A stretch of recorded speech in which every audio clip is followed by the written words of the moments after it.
when we're working with children who experience disappointment, for example, one of the statements that we encourage these children to say is, I'm disappointed, but I'll be okay.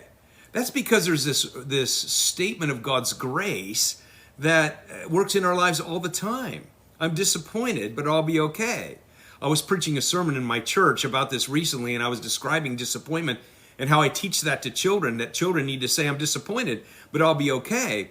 And one of the dads came up and said, I need to say that myself too. That's such a great statement. I'm going to practice saying that same statement to myself, that I'm disappointed, but I'll be okay. It's true for us adults too, that disappointment can just drain the energy right out of our lives.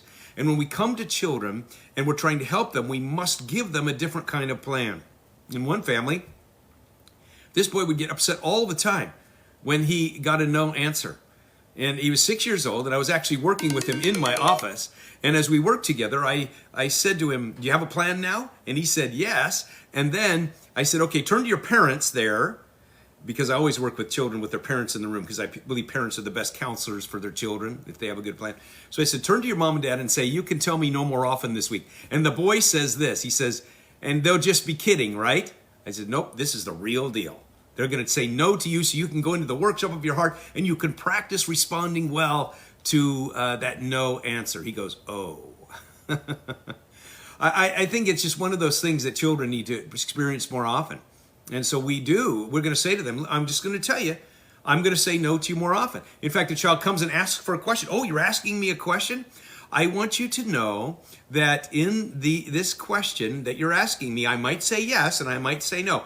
Are you ready for a no answer? We're preparing children for disappointment, because disappointment is one of those very important things that we must have a plan for.